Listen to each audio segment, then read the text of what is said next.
Order this computer. All right, so Diego Gil, we are so glad that you are here with us with our Southeastern Synod Guatemala team today. Thank you for bringing greetings from Guatemala in this presentation, and we are so glad for the partnership that we get to share together. So welcome. Well, thank you very much for the invitation and being here. It's an honor. Thank you.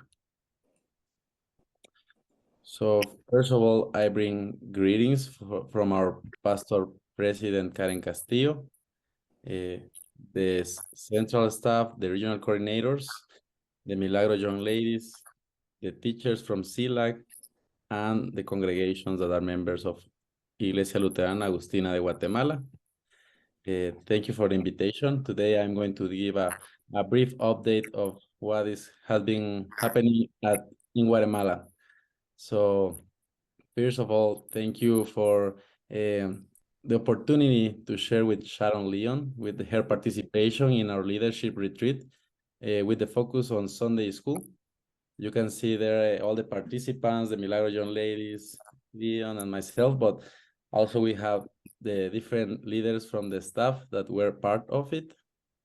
We share many activities, we did workshops, and it was very fun time for us. We share a really good days in those events, and it was a great opportunity to learn from different perspectives, new activities, have another points of views and more creativity to develop our ministry with the children. So it was a big blessing for our church and for our leadership. So thank you very much, Sharon, for being part and accepting the invitation. We are very grateful for that. Also, we have some visits from partner churches at this couple of months with Shepherd of the Hills in Austin, Texas, visiting Isla Virgen del Rosario in Aurora, Chiseca, Altavera Paz. Also, Gloria Dei visit Isla El Divino Salvador del Mundo and the CILAC. And Augustana Lutheran Church visits Isla San Agustín in La Esmeralda, Dolores Petén. You can see some pictures here from the different brothers and sisters who were just talking with the different ministries, with the Lutheran school, with the young ladies from Milagro, and a reunion after 4 or 5 years of not seeing each other in a long time. So it was kind of like a huge deal for us, because after the pandemic and all the challenges that have been bringing all this time, we were able to see each other in person again. We feel very blessed for that opportunity. Gloria Day always travels with many youth, and they were very creative, a lot of activities, playing with the young ladies from Milagro. Also, Texas sent their delegation from Shepherd of the Hills. They visited CILAC and delivered some school supplies. Also, they visit their partner church in Aurora. And you can see the new pastor in Augustana visiting the Agustinian Lutheran Church in La Esmeralda, Petén. Also, we had the joy to have Pastor Esther traveling again to Petén area. Here, you can see some pictures of how it looks when you met again after a long time, and all the celebrations and happy faces, smiling faces. Everyone was sharing. We kind of like dedicate 2 kitchens, one in Aurora and one kitchen in La Esmeralda. So it was very special moments. Also, Pastora Karen visit the Region 2. In Region 2, we have 5 different congregations, and we had the time to share and to celebrate worship service. Also, later at the end of July, Pastora Karen shared a class at the Episcopal Church focused in ethics in ordination votes according to the Common Book. The right of ordination is what they were talking about, all the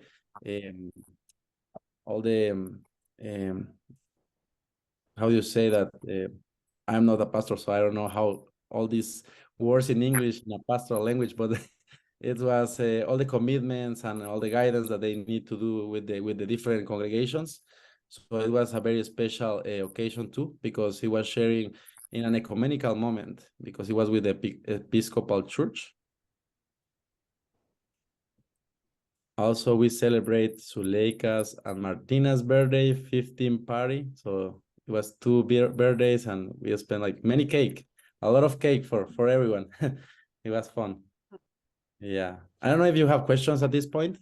I have a lot of pictures, so I try to be very a little bit fast with information. Diego, you said that there were kitchens, 2 kitchens dedicated. What were those for? I mean, are they just community kitchens or? Yeah, those were community kitchens. Since 2021, we started the process of improving the kitchens of the different churches. For example, in Aurora and La Esmeralda. So usually they have wood material for the kitchen, so it's not formal. So thanks be to God and the donation from the partner churches, we were able to build 2 kitchens now that they are built as with concrete, and they have a better structure, is safe, and also is healthy for the women's and different persons that are cooking for different activities. Also, those kitchens help if they have a celebration or if they have an activity in the community, they can use the kitchens too. So it's a common kitchen for the entire village. Thank you. Good, nice. And I have a question, Diego. Yes. Can you share a little bit with the group just briefly about what a partnership looks like? Because we've got a lot of folks on here who are new to the relationship between the Southeastern Synod and ELOG. And I'd love it if you could share just a little bit more about, because these congregations have visited from the United States. And so what does a partnership look like? And maybe that could be something that our congregations are thinking about. Thank you, Pastor Stan. Yeah, you're right. So a partner relationship between church and church means that, well, our synods are in constant relationship, and we share the gospel, we share the ministry, but also you can make a covenant with a church in different church in different regions, or with the Lutheran school, or with Milagro. So your commitments are to pray for each other, to visit every 1 or 2 years, to have a constant communication with letters, videos, pictures. Also, it has a commitment, economical commitment of $1,500 per year for the congregation, or for the Lutheran school, or for Milagro. I think that's it. We try to keep like contact, even if you are not visiting in person. We send you videos. We can share also worship service with Zoom, that now after pandemic, now we are doing much better with internet signal and technology. So yeah, I think very briefly, that's what it is. It's based in building relationships and sharing in different contexts, but also sharing our similarities. I don't know if I'm forgetting something, Pastor Stephen. No, you've explained it well. I mean, it sounds like just a good sister congregation relationship.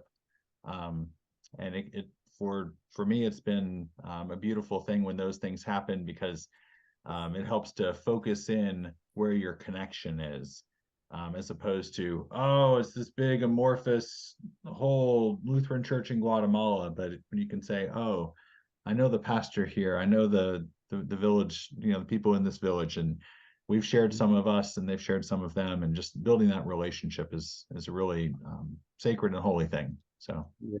Also, yeah. I think for us has been a big blessing, because as you know, the Lutheran Church is not like big in Guatemala. We are mostly Catholic denomination, but we as Lutherans, we are a small portion. Having these partnership relationships allow us to not feel like so lonely or so small, but we can share our ministries, and we know that we are a company in different places, and that we are not someone weird. that we are our faith is bigger than we know, and yeah, and these relationships also empower us and strengthen our ministries. Wonderful. Thank you. Thank you. Also, we are very grateful because we received a visit from your bishop, Bishop Kevin Strickland, and Pastor Justin Eller. They have been visiting, I think, 2 weeks ago or 1 week ago. They visit us and share with our ministries in the Lutheran school, with Milagro, visiting around Guatemala, and I think I think they enjoy a good time with our leadership, with our pastors. I wasn't there. I was traveling to other communities in the rural area, but they were telling me that it was something very beautiful that happened, and we are very grateful because that means a lot for us to have your bishop here in Guatemala, and also Pastor Justin Eller. Every visit that you sent, Sharon Leon and the different congregations that have been visiting all over the year, have been very special for us. We are very grateful for your big effort to travel, to be here. Thank you very much. And also from May until June and July, we experienced a big drought.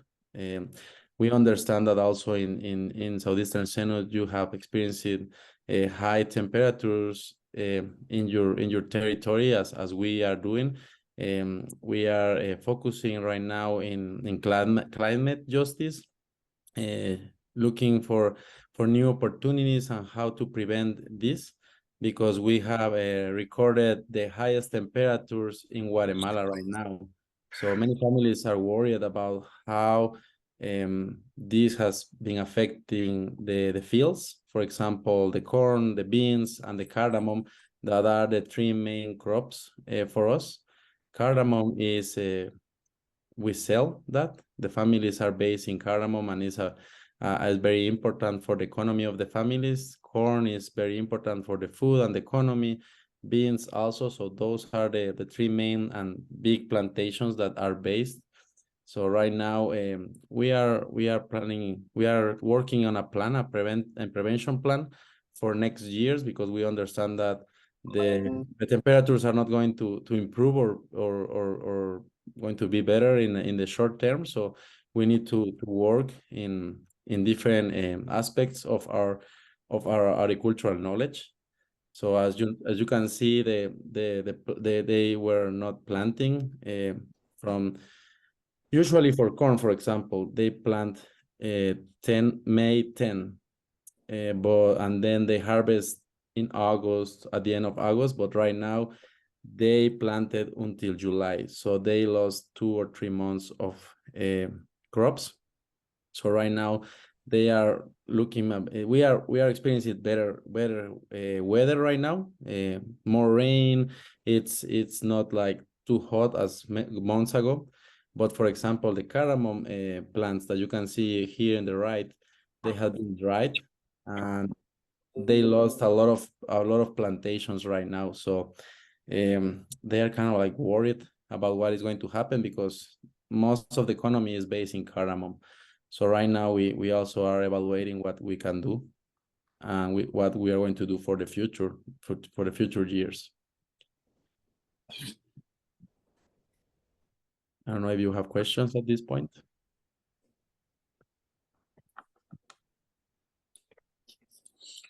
Okay. I'm not familiar with that calaman plant you called it. Cardamom, the spice. Yeah, oh, cinnamon. No, it's a cardamom. Cardamom. Cardamom is like, looks like, well, it's similar to coffee, because cardamom it's a little berry that grows from the bottom of the cardamom plant. So a healthy cardamom plant should be like very thick and white, But as you Uh-huh. can see there, they have just, it looks like just weeds, but because it's in really bad shape.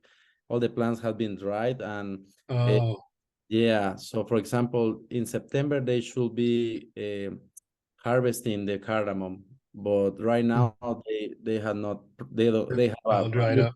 Yeah, Mhm. that's all I have. Yeah. So what ILAG is doing since 2021, we are focusing in an agricultural program. We call it SEED because it's Sembrando Esperanza y Desarrollo. We are planting hope and development. Right now, we are working with 114 family gardens. It goes from 3 by 3 meters or 10 by 10 meters. It depends of how the families are working, the needs, and many families are experiencing really good results. This allows to have a saving for the families because they are not purchasing food, they are not purchasing vegetables or fruit. They are producing their own vegetables and fruits, so it means it's a save for the economy, and also many families are selling their crops, so it has been really good, and many women love develop the family gardens, and they are doing very well. Kind of like we had a little challenge there in the dry season because no rain, and most of the communities, they don't have running water, so they depend fully on the rain. So if it's not raining, even to have water to drink, they need to purchase. In some communities, they are purchasing water to have water to drink. Yeah. So we also have experience. We have a very beautiful experience with 2 elementary schools with 4th, 5th, and 6th grade. They have been producing crops in a community garden. You can see in the right, they have producing radishes, cucumber, cilantro, tomato, and carrots. And in the left, you can see how it looks a family garden.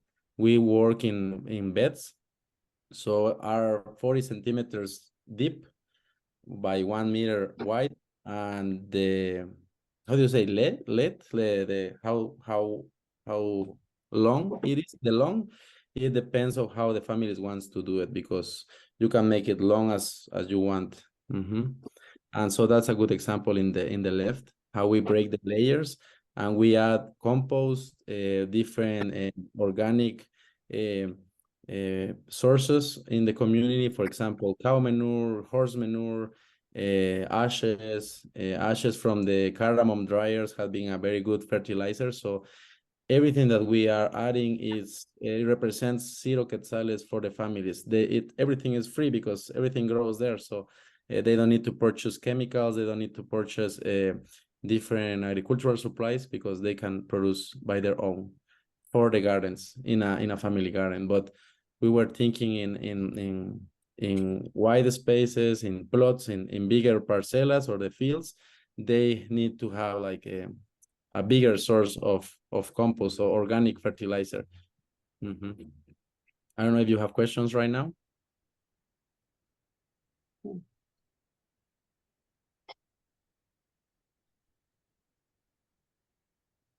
Here are more examples of what they are producing or how it looks in different places. Those are sweet potatoes. In the left, you can see the radishes and how they prepare the different beds in different ways. It's very diverse how different families are preparing their own gardens. We visit 1 time per month in different regions. Right now, we are working with 10 communities. And the program is open not just for the families in the church, it's open to many families in the community, whoever wants to participate and learn. The commitment of the church is the visits every month, the seats, and the technical accompaniment.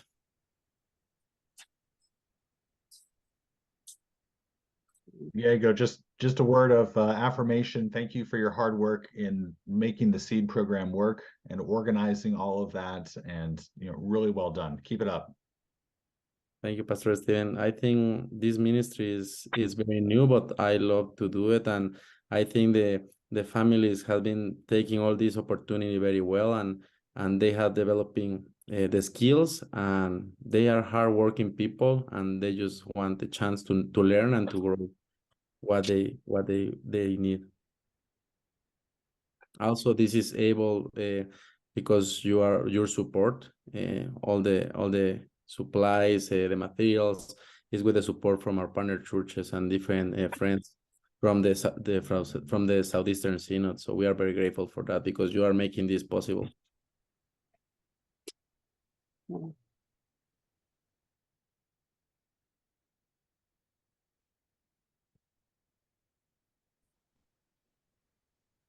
And that's what we have to share. And sorry if I took too much time to explain, but I try to be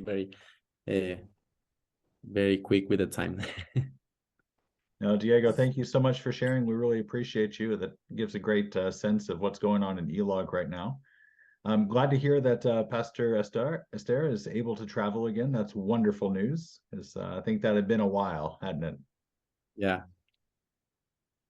Well, good. Well, we are, if anybody has any questions for Diego, please ask them now or wait until September when he's up here. And can I ask if there's any prayers that we can specifically pray for? Yes, Kathy, thank you very much. Please pray for our election day. We vote for the second round today. So we hope that we can improve our government and we can have the opportunity to do better with our election process, with our government and the different lines of action of the government, with justice, with the economical, not being corrupt. So please pray for our election day. Pray for our country, and the weeks that are going to come are going to be weeks that are going to be challenged, because many people resist to change. They don't want to have a healthy government. So please pray for us and the different communities and the new mayors that are going to be part of the government, that they need to facilitate the structure that we need for the different communities: water, electricity, good roads, health, education. So please. Also for our coordinators in the different regions, for our pastors and Milagro Young Ladies and the children's at the CILAC, because they are in the second semester of the year, and they are hungry of learning and having education is very important for us. Also, thank you very much for the partner churches who are facilitating that, and Southeastern Synod has been very intentional with the support with Milagro Young Ladies and the Lutheran School. So thank you. Sounds like a pray for rain would also be in order, or maybe a rain dance. Yes, a rain dance, and not too much rain. We don't need too much rain, just the good amount. Yeah. I thought you were short of rain. Right now we are having better weather. We have a good amount of rain, and the crops are doing a little bit better, but rain is always needed in Guatemala. So pray also for our weather. And also the same question for you: what do you want for us that we can pray for your ministries, your leadership?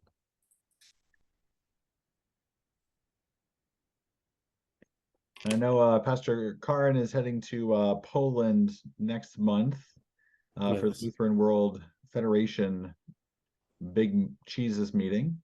There's another name for it, but we'll keep her in prayer for that as she goes there. And Diego, when is your next trip?